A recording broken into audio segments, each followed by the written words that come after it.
I've wanted to quit not just once, maybe a couple of times. Where will this go? Like, do I need to continue with this?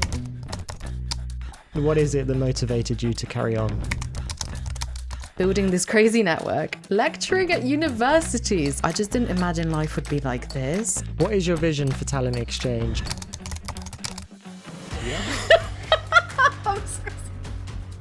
Oh. I had nothing 6 years ago. When you relocate, you are really, really starting fresh. I just moved here. After 4 weeks, I got hit by a freaking car on my bike.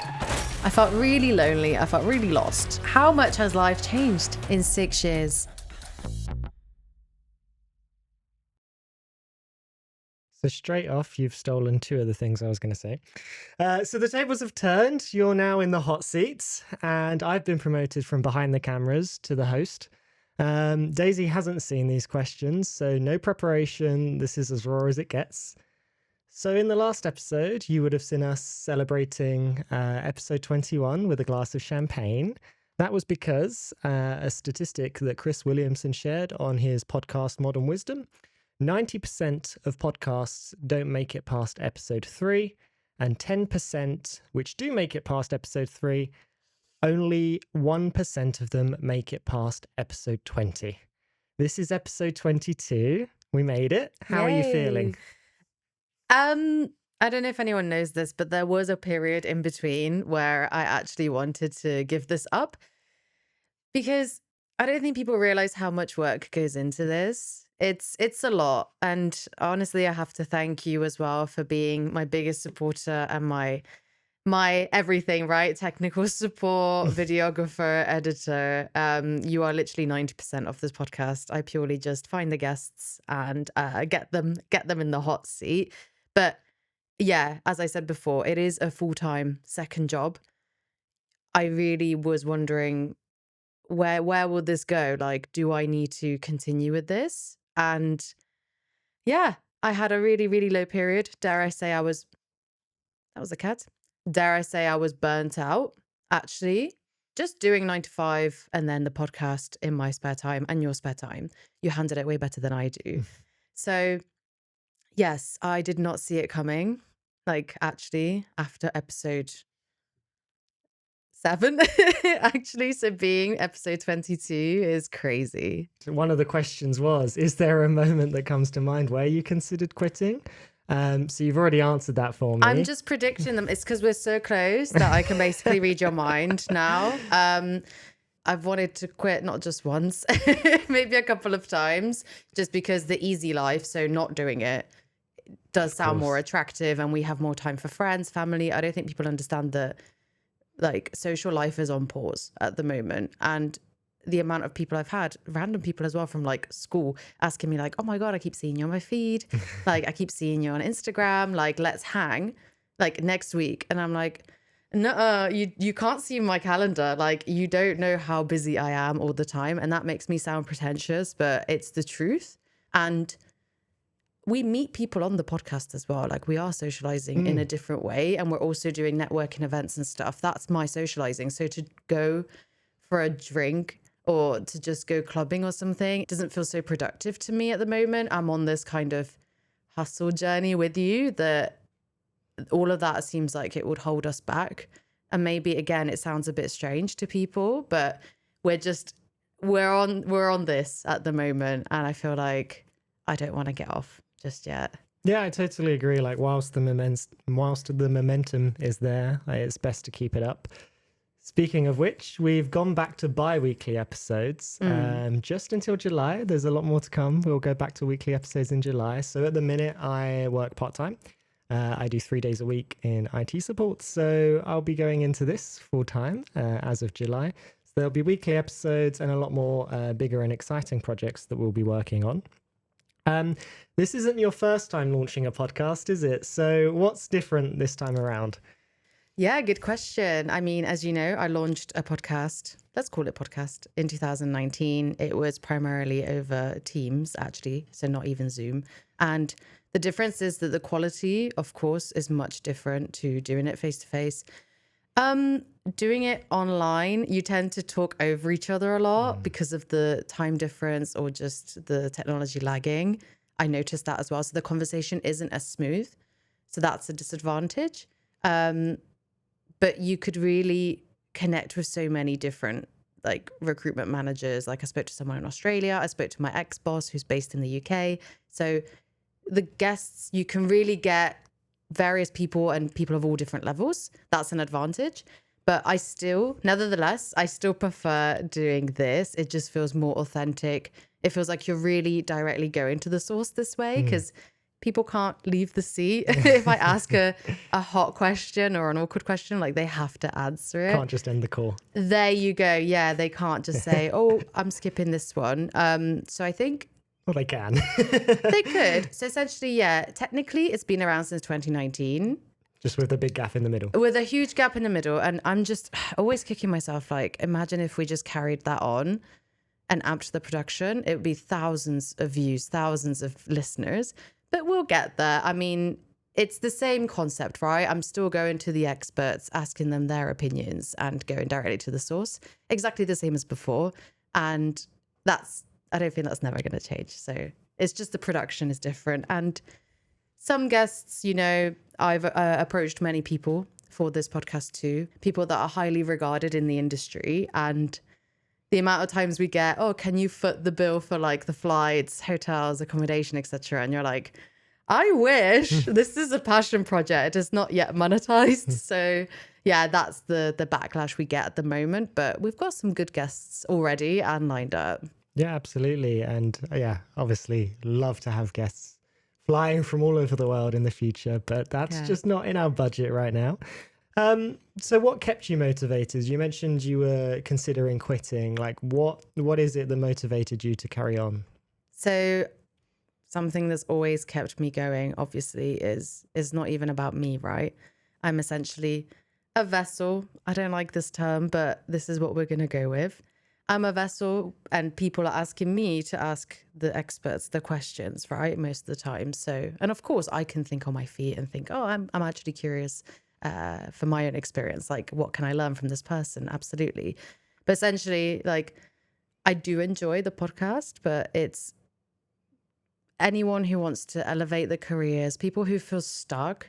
I think I always have in mind, like my sisters, for example, who always complain at me, and my friends who always complain at me, like, I hate this about my job and I feel so stuck. And I'm like, all right, so you're not listening to me in the group chat. How about I freaking interview people who can actually help? So you don't listen to my opinion, you listen to the experts' opinions and put it in a bloody video so you can watch it anytime you want. So that's in the back of my head who my target audience is. But that's what keeps me going, is the fact that eventually this will get seen by the right person. And if I help one person with it, like it's just overwhelming, right? Yeah, and you definitely have been. I mean, look at all the positive comments you receive, not only on YouTube, but LinkedIn DMs as well. It's quite endless in some cases. It's very frequent that you're getting messages about the podcast. Yeah, it's so sweet. It makes me emotional because, as I've already mentioned, it's a lot of time, a lot of effort. It is a passion project, and yeah, it's really helping people in specific ways, and that's exactly what I want to do. And it's so minuscule at the moment. Imagine if it touches people all over the world. It's going to feel crazy. It's going to be really more overwhelming than it is now. But I really, for those who have messaged me, thank you so, so much. I always get back to everyone, even though I've got this wild schedule. I get back to everyone and just say, even if it's a small message like thanks, just acknowledge them. And I really hope that it does, in the future. Does make an impact. Yeah, it makes an impact. Yeah, and I mean, there's even been situations like at the gym or, for example, networking events, you've had people come up to you and know your name without you knowing who they are. So what's that like? Because like a local Amsterdam podcast celebrity. Yeah, and I've had it at work as well where someone said, like, you're a celebrity. And I was like, and it's just this guy I've never seen before. And he just walked past and saw me at the desk. Like you said, I had someone at the gym approach me and I had no makeup on. So I was like, oh, damn, I don't look as different as I thought I did with the camera and the makeup and stuff. How does it feel? Yeah, again, not real. It doesn't feel real. I still think I'm this expat that came to Amsterdam 6 years ago, a nobody who literally only knew my boss and the company I was going to, right? I didn't know anyone. So the fact that it's come all this way 6 years later, it just shows you how much networking, and we keep preaching this in the podcast, how much networking, building relationships, I think that's the key phrase here, really helps you in the long run. And also, I think people feel more comfortable approaching you if they've seen you on video or a TikTok, right? Because they think they automatically kind of know you. But you've never met them before. So at the gym, at work, when that happened, at the networking event, that was wild. That was so weird. Like the podcast girl. And I was like, should I change my job title now? Like all these 10 years working as a recruitment manager and recruiter, I'm now the podcast girl. So it's ridiculous. Suits you. It suits you. What is your vision for TalentXChange, and what would you want it to look like 1 year from now? I love this because then we'll do like the Vogue videos, right? And film this again in a year's time. So we'll always cringe regardless of the answer. A year from now, can I be like ambitious? Absolutely. I want more than 500 subscribers. That would be great. That would help us a lot, please. I would like more than 2,000 followers on LinkedIn. I just want people to talk about it, recommend it to their friends, kind of like word of mouth, or sharing like the TikToks and stuff and being like, almost like we're a response to, oh, I'm frustrated at my job. I really want to quit. Or, oh, I'm applying for jobs and getting nowhere. And then people just being like, yo, go on, like check this podcast out. Like it's going to help you. I want to get to that stage in a year's time. And I think it is possible just to keep being me. No, but also be a fabulous interviewer. I think you learn, that's another skill you learn as you go, is you see your quirks, which you can keep in an interview, and then you see your flaws as well. So umming a lot, questions going nowhere, which is really happens quite often. The stuttering, which you can kind of get away with, but sometimes it's just wild. But nevertheless, where do I want the podcast in a year's time? So increasing in followers in every platform, being the go-to recommended podcast for career elevation and job seekers, and also elevating myself as a host and elevating. We love you guests. We love you. There's people who have recorded with us and have done episodes with us. We love you so much. Thank you for everything. But we want to like step up, right, with the guests as well. Yeah, absolutely. And how do you choose your guests? So the people I've picked, because the primary focus was recruitment, are people in the field that I know, which is an advantage because I know many people, hence we started the podcast. As we progressed, we then picked also entrepreneurs, career coaches, which was a nice spin, and HR people as well. And like I've mentioned already, as the podcast has started progressing, we've noticed a trend in what people want to listen and get advice on.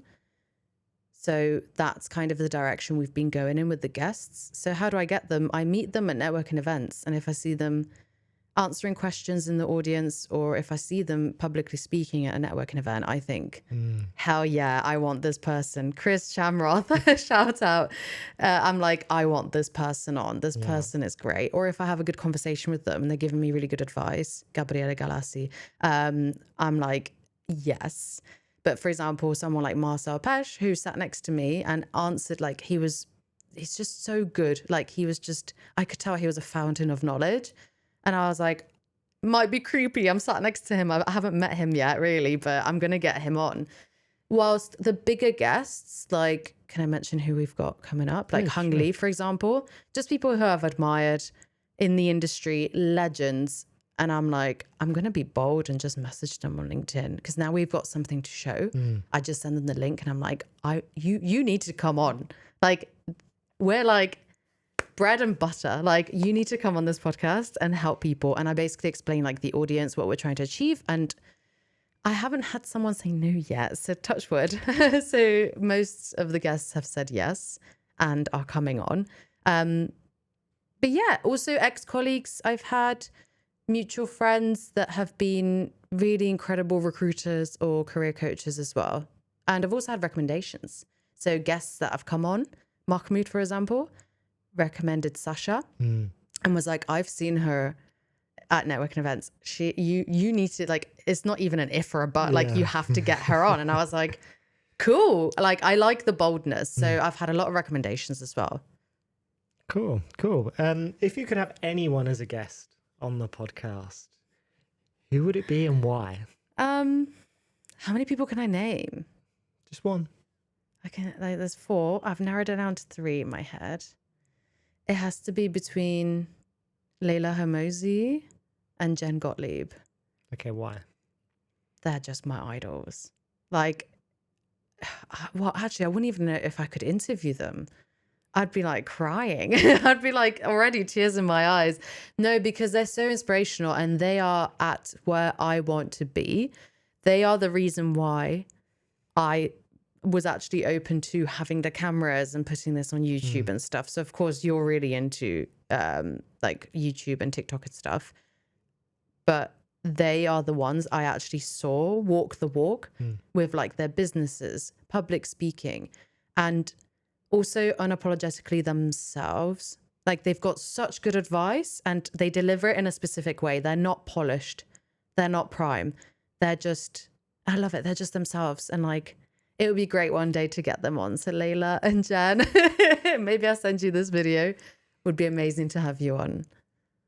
Great. And can you share a funny experience or an unexpected moment you've had recording these podcasts? I can definitely think of one. Oh my goodness. There's been quite a few. When Masha came and we were just laughing, was so much fun. I hope we get some of those clips in. It was hilarious. It was one of my favorite episodes to record because I dressed up like my GTA character. So funny. The I one don't think with that episode's come out yet. I know, the one with Fawad, again, laughing hysterically. Like, I just remember it was so funny. Like, we just couldn't, because we're friends, we couldn't hold a straight face about who you are. Yeah, sure. So my name is Fawad, as you probably already know. Wait. We're not even drunk or anything. Okay. So, yeah. I'm so sorry. Definitely the mouse incident. Care to Silvana, elaborate? Silvana, we love you. Sorry about that. Oh, there's a little mouse out there. Oh. So again, we've recorded multiple episodes. This has never happened. And just recording with Silvana, she just, we knew each other on LinkedIn, and this is the first time I see her in the flesh, and she is going in with the advice, with the CV, like AI advice, which was so sick. Deep in conversation, I think 30 minutes in, and then my cat just starts going like, "Meow, meow, meow, meow, meow." This noise he's never made before. He sounded like a tiger, and I was like, yeah, so we did this as we do. We looked back like, what the hell is going on? And my lovely Enzo Ferrari, my beautiful cat, decided to run into the apartment with a freaking mouse in his mouth. Like, how disgusting. But like, kudos to him. He's just showing off and like, Mummy, Daddy, love you. I've got a mouse for you. We didn't appreciate it. And Silvana's obviously just being really professional. And she's like, screaming eyes.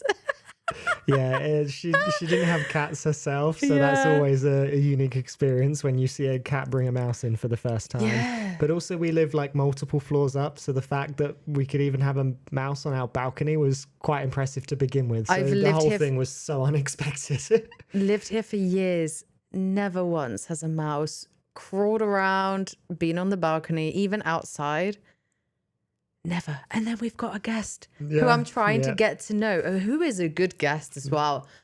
You're trying to impress them and you're like, hey, this is a professional setup. Yeah. And then boom, my cat just goes me, me, me. Literally any other time it would have been fine. But we record a podcast and the cat brings a mouse in. So. The funniest thing was when you're like, continue. Yeah. I'll deal with this. And you ran into the bedroom and I'm just here, like I'm sweating. And I'm like, how can I focus on this conversation and be professional when I know there's a freaking rat in my bedroom? Like, and I'm just thinking, is it bleeding? Like, I don't even want to get into it. But kudos to Savannah, because you really did you held your shit together, and this was such a good episode as well. And kudos to Jamie for editing it, because you can't even I tell. was just going to say, yeah, that if you this watch it happened. through, I don't think you'd even know. Okay, cool. So outside of the podcast, you frequently attend networking events, you've done lectures at university, and you're very active on social media, LinkedIn particularly. So how valuable has your network been to you throughout your career? Oh my God, the most. It is what, of course, I am a talented professional. I hope, right? I like to think that. But my network really just skyrocketed that. It amplified it and me. So I am forever grateful for my followers. I sound like a disciple, my followers. I'm really grateful for just, everyone I've met that's helped connections. me. Yeah.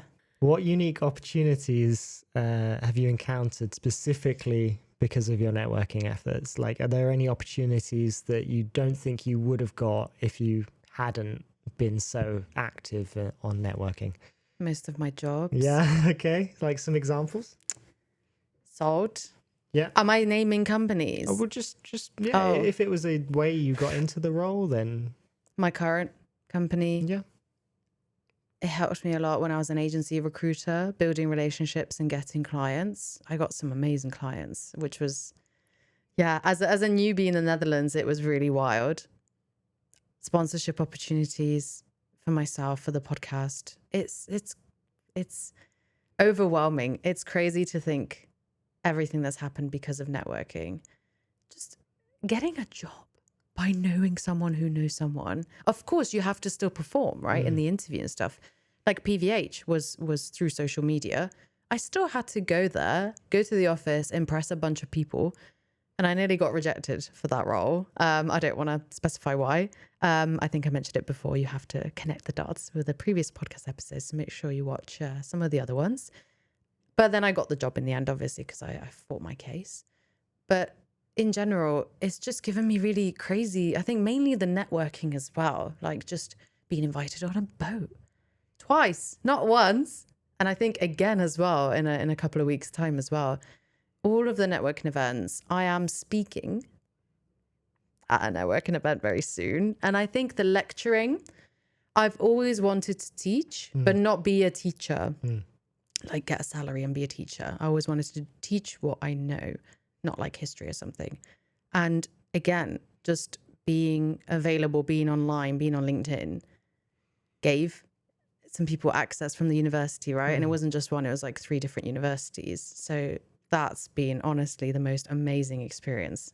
I'd say the university lecturing has been the most fun, the scariest, and also the coolest thing that's happened with networking. So you touched on your experience getting into PVH, but what about your current role? How did you use networking there? Oh God, what if Rory's watching? Hey, Rory. He just sent me a message. I mean, I've known him since 2019. So again, through agency work, he was a potential client. It didn't work out, but we've always kept in touch, followed each other on Instagram. He sent me a message very conveniently 2 days after I tried to quit my job while I resigned. And it was so random, but I really believe in, you know me, I really believe in fate and things falling into place if you open yourself up for opportunities. So I was really crazy to quit my job during this crazy market, right? Yeah, So many, without something lined up. nothing lined up. Talent acquisition space is really tough in Europe, in Amsterdam specifically. I know so many senior people, probably more talented than me, open for work still, which sounds mind-boggling. So again, just having that relationship with Rory and him just going straight to me and giving me this opportunity, I had to do the interviews. Yeah. Again, it wasn't just a guaranteed job offer. I think that's followed the same process as everybody else would, of but course. you were just approached for it directly. Yeah, without having a green banner, without listing or posting like I'm open, I just quit my job, like I'm open for work. No, and basically, even I think I'm allowed to say this. Even he said we're hiring you because of your activity as well on social media. Like you can really help for Suni as well.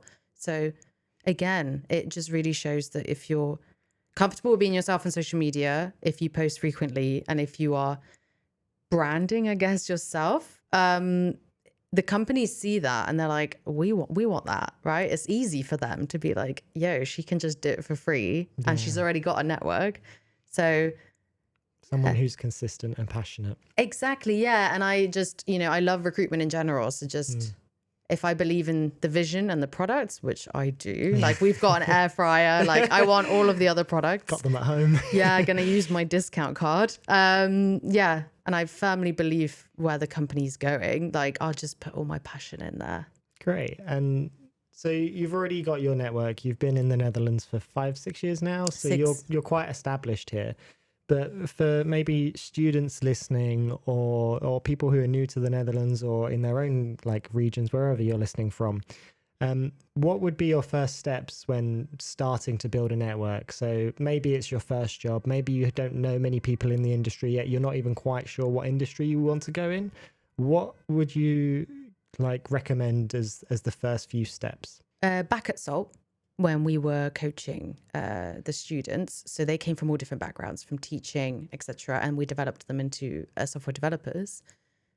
It's the same principle. So they don't know anyone, hiring managers and stuff, or other tech people. So what we suggested there is like add 10 people on LinkedIn and send them like a personalized message as well, not AI written. Personal message as to why you want to get to know that person or grab a coffee with them, etc. And it would be people in their field, slightly above, or even in internships, for example, just 10 a day. It's not that many. Some people might not accept, some people might reject, but most of them will accept and even take you for a coffee, for example. So that would be my first step. I know people are afraid and they're like, I don't want to approach people I don't know. That's so chuggy. Like, that's so weird. You just have to, like, look at my network. I don't know personally 27,000 people. That sounds crazy.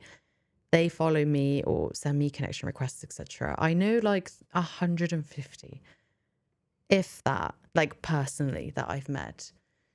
So you just have to, LinkedIn is LinkedIn. You just have to do that. That's just how people build relationships, right?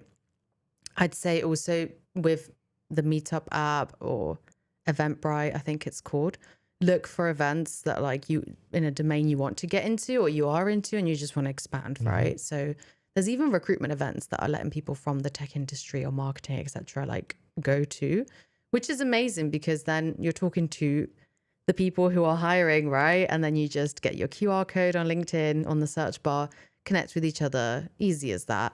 And people really prefer face-to-face, like meetups. It can be awkward again, but just try and stand in the middle of the room. That's what I do. It's my go-to tip. Even if you are an introvert, just stand kind of in the middle or by the bar and you're guaranteed to like have some small chats with people. And then also, I think Mahmoud said this in the networking episode, to make a list of like 2 or 3 people who are attending, because normally you can see who's attending the event. 2 or 3 people you would really like to speak to or connect with at the end of the night, and just target them, but not in a creepy way. Just, I think it's really easy for, as the person getting this, to see if someone's got an agenda. Most of the time people do, but you also just want to, again, just build relationships. So my first piece of advice is LinkedIn is the easiest thing. Connect with other students as well that you know, so you've got a bit of a network. Yep. Then colleagues if you're employed. Then 10 people from your industry, personalized messages. I would also comment. I think that's a way to get followers and people connecting with you because you're sharing your thoughts, right? And being active on there. And then post yourself as well. Of course, we can dive into that as much as possible. I post about it all the time. But yeah, again, just being personal with your posts, sharing achievements, etc. Just so people, again, can just see what you're doing and then definitely attend. I'm not a fan of virtual events at all. I think physical is really where you can sit like this, talk to people, like gorge on there, like do they give a shit about me? Like, are they going to help me or are they just saying that? So Yeah, and I think if you go to networking events and maybe you don't have your first job yet or something like that, and you'll be surprised how much people are willing to help. That's certainly what I found as well. Like everyone's so open for a chat, and whether they might not have a role for you, they might know somebody who does, or they might know an in, and just by that person then referring you to somebody else, that's a connection made. of course. And that adds up over time. So we elaborate more on like the specifics of how to find networking events in episode 10 with Sophie. But I just quickly want to go back to the message of sending to 10 experts in your field on LinkedIn. What do I write? Like, hi, like, nice to meet you. Like, it's just awkward for the first time, particularly if you're not used to connecting to people or you're just used to your social circle. So how can I reach out to an expert in a way that is actually going to make them want to help me or to respond? Good question. I'm just going to refer to the messages I've replied to. I've crafted a template. We could even put it here. I think it's the perfect one because I was thinking like, if I received this, would I reply 9 times out of 10? I think I would. It really depends what you want to ask that person. Because I've had strange messages on LinkedIn. I mean, one was like, I think I'm good enough to be on your podcast. Like, you should invite me. And I was like, cringe. No, like, you are on the blacklist now. You're never coming on. Like, it's just a bit, like, make me want to ask you, right? Like, be active, show your worth. You can't just be like, yo, I just opened a recruitment agency. You have to invite me. I'm like, no, there's like 20 other people in front of you. But the messages I have answered, I think it always works. Of course, saying hello, not dear, not no name. I think that's wild. Address the person. Just be like, hey, Jamie. I'd instantly throw in something like, I love what you're doing in the podcasting space. Like, I've watched one of your videos. It's amazing. When people say that to me, and hopefully I don't get so many messages now, it's flattering, right? So you kind of want to pay a compliment or something like this to the person, right? So let's say I was talking to Jen Gottlieb. I was sending her a connection request. I might actually do this. I'd be like, hey, Jen, I love how you're empowering women, like in the entrepreneurship space. I really appreciate what you're doing. I love your videos, etc. Like, I'd fit that in there at the top. And then I'd say, I really want to connect with you because I'd love to learn more from you, from your posts, or if you're up for it, for a virtual coffee chat, because she's based in the US. Appreciate any response or something like this. I kind of worshipping her in this message. I'd probably tone it down and be like, would be lovely to connect. Would be lovely to connect nevertheless, or see you around, or something a bit more casual, Daisy. Like, you can really keep it quite brief, but I'm paying her a compliment, a genuine compliment as well. It can't be sarcastic, like, I love your podcast, I love what you're doing, baby. Like, actual genuine. And you can really feel that on the screen, right? I'm being genuine. I love what she's doing for women out there in the entrepreneurship space. And I really want to talk to her, but she probably is so limited on time. So I'm just throwing it out there. Like, I want to learn from your posts. Like, so you pop up all the time and you get a free follow from me, right? Or like, if you think we could chat, like, she'll clearly go on my profile and see, like, is she eligible for a chat with me? So that's how I would word it. I do have a perfect template that we can put on here. It really depends. Like, if you're an intern looking for a mentor, it's a different type of message, but you can structure it like this.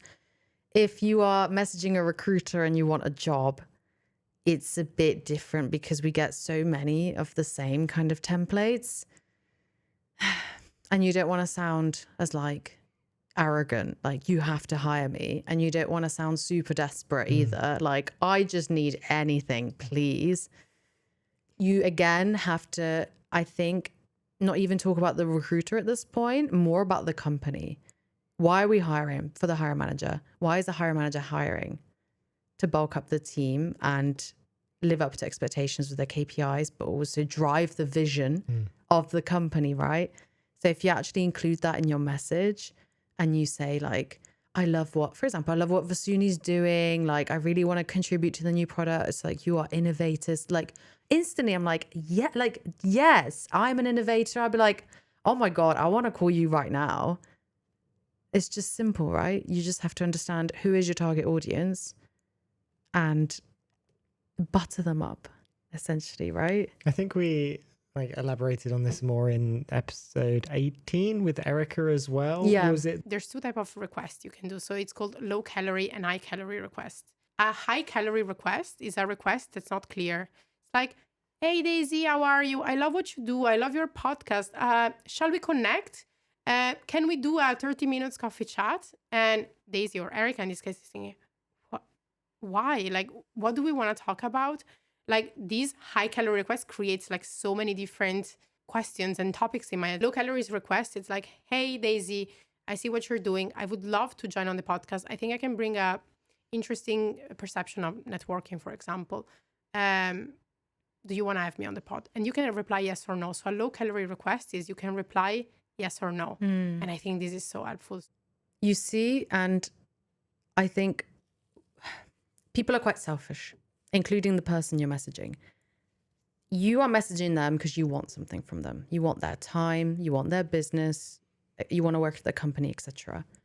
We get that. But what do we get from you? Like, our time is so limited.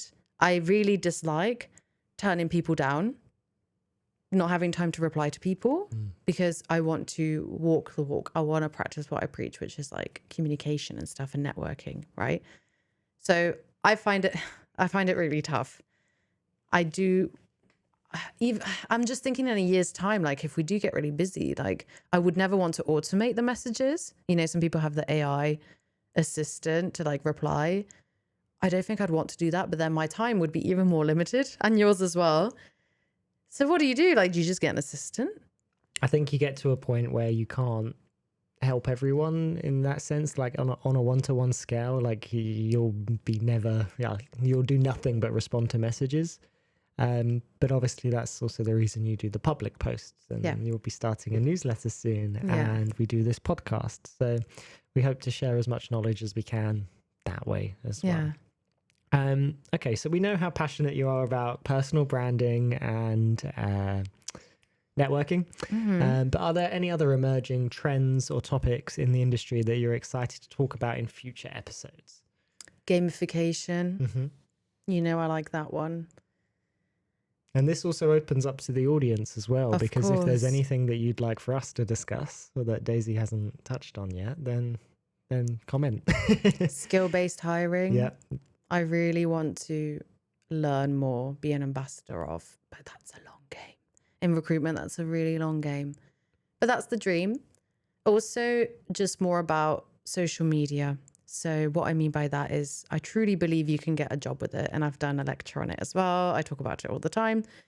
But I want to word it in a way that's not like, because I've seen it on TikTok and Instagram as well, like the fake courses and, oh my God, you could like, they get so much shit, these people, right? Like, oh, you're just making money from people who are like desperate and stuff. No, I really want to show and tell, like you can really get a job like that way. I mean, I've hired people from Instagram and stuff. It's wild. So just more about that.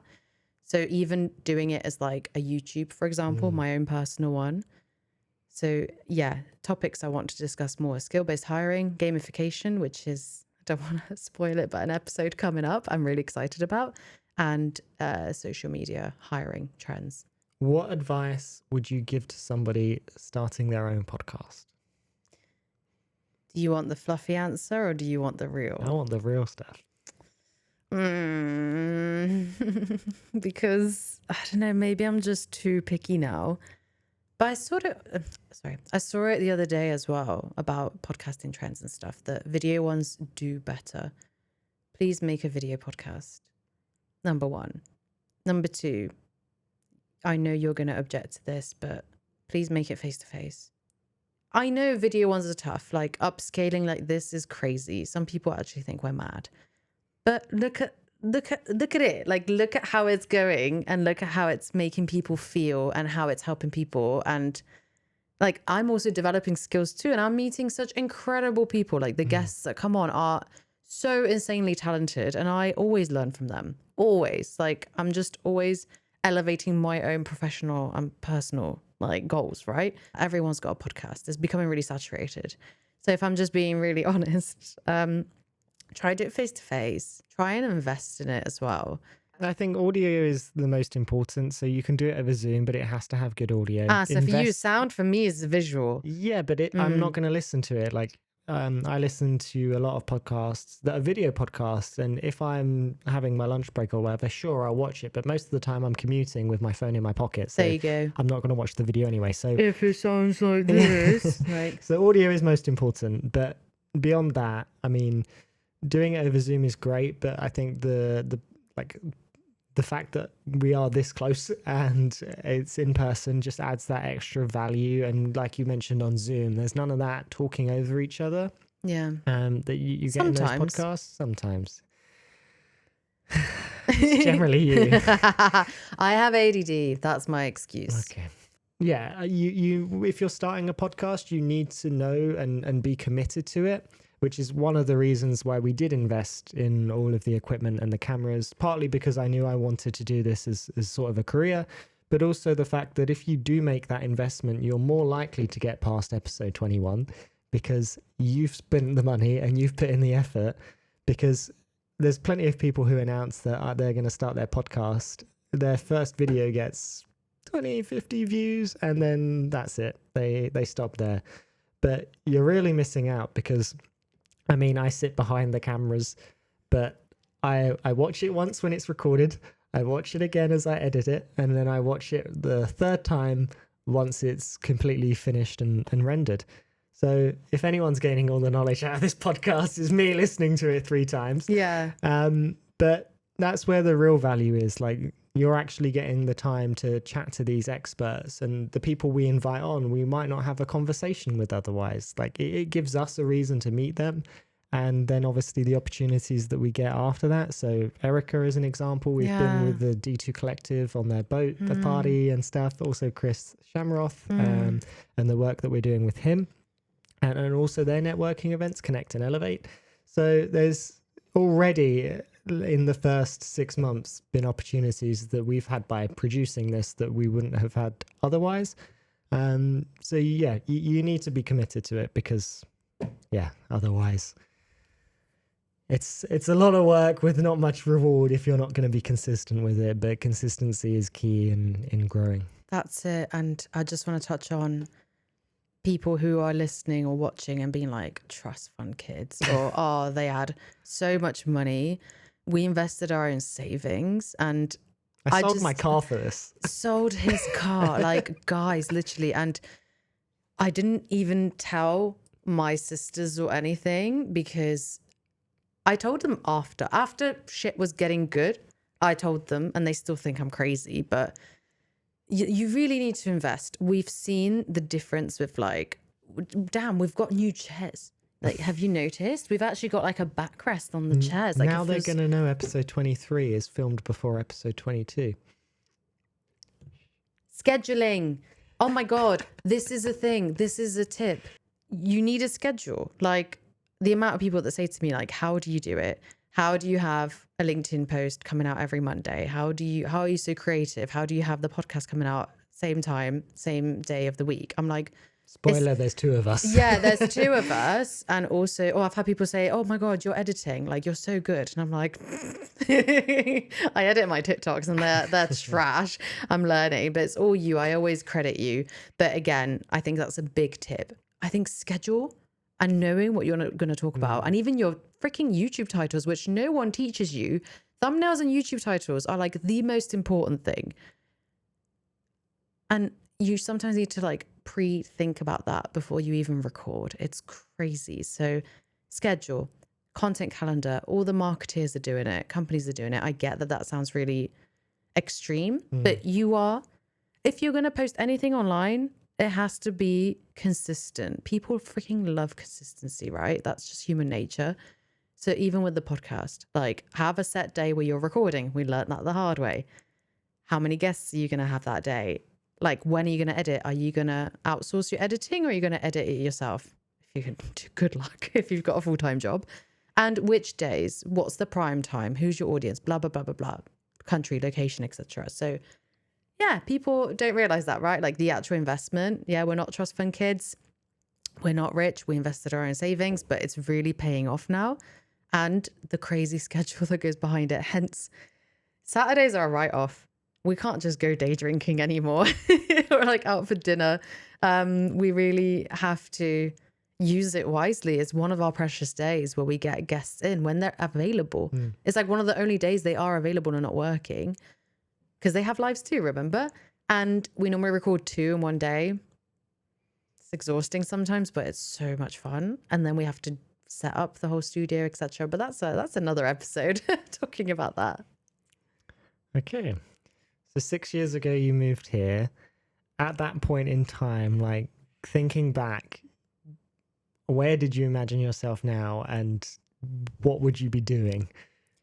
Ooh, I don't want to get emotional, but 6 years, how much has life changed in 6 years? I was a nobody in 2018. I just moved here. After 4 weeks, I got hit by a freaking car on my bike. I felt really defeated after 4 weeks of living here. I didn't have any friends. I think people glamorize digital nomad lifestyles, or like living in Spain, for example, by the beach. We're creatures of comfort. Like, we want our tribe, we want friends, we want to hang out with people and socialize and stuff. I felt really lonely. I felt really lost. I had a bloody medical emergency 4 weeks in. I really spoke to my sisters. I remember I was walking around Amsterdam West and I texted them. I was like, I might come back to the UK. So like, can you imagine all that time, investment, actually finding a place, etc., buying a bicycle to get around. And then to get hit on it. Yeah. To move back, like that was comforting for me. Like, I know everyone in the UK. I could just live with my stepdad or my older sister. Like, they were ready to receive me back. So I think for anyone listening to this, like, I had nothing. I had nothing 6 years ago. When you relocate, you are really, really starting fresh.